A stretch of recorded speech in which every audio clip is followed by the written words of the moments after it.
আমি কালো বলে, আমি সুন্দর না বলে তার বাসা থেকে আমাকে মেনে নিতেছে না।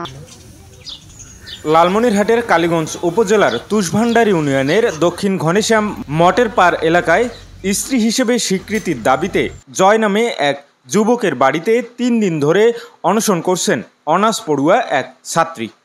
এই ছেলের সাথে আমার 2 বছরের রিলেশনের মাঝে এক পর্যায়ে আমাদের অনেক গভীরতা করে। পরবর্তীতে সে আমার সাথে রেজিস্ট্রি করে লালমনিরহাটে কোর্টে বিয়া করে।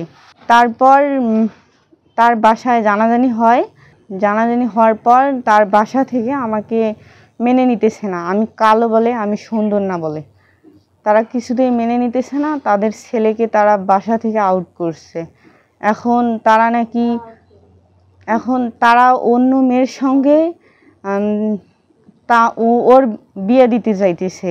এখন আমার দাবি হচ্ছে সে আমার সঙ্গে রিলেশন করছে 2 বছর যাবৎ। এখন সে আমার সাথে কোর্ট ম্যারেজ করে বিয়েও করছে। সে আমার সঙ্গে অনেক জায়গায় ঘুরছে, দেখা করছে, খাইছে, বেড়াইছে, থাকছে, আমার বাসাও গেছিল।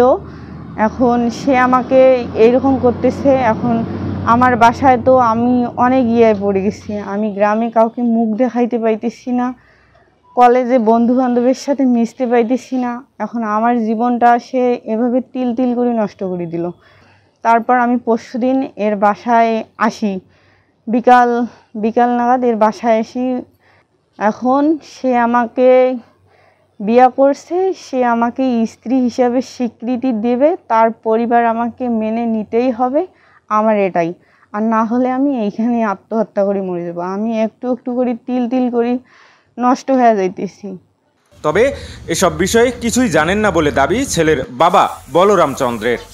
কিছু জানি না, ছেলেকেও এত আগে বুঝে কলা আমি কোনো করি নেই। এখন তো এই ঘটনা, আর তার মধ্যে এখন আমি এই ভুট্টা সেদিন তুলে করে ধরছি। বিকেলবেলা আমরা আসিয়া হুড় করে বাড়ি ঢুকলো, মানে কায় আসিয়া আমার বাড়ি ঢুকলো। তারপরে আমি কাকিক দেখাই, ভুট্টা শুকায় আমরা খাওয়াই নাই যদি বাড়ি আসিয়া আমি মেয়ে পুরুষ মানুষ ক্যান করে বেরকে দেই। আসিয়া আমরা ফ্যান টান ছাড়ি দিয়ে একেবারে বিছনাত করছে।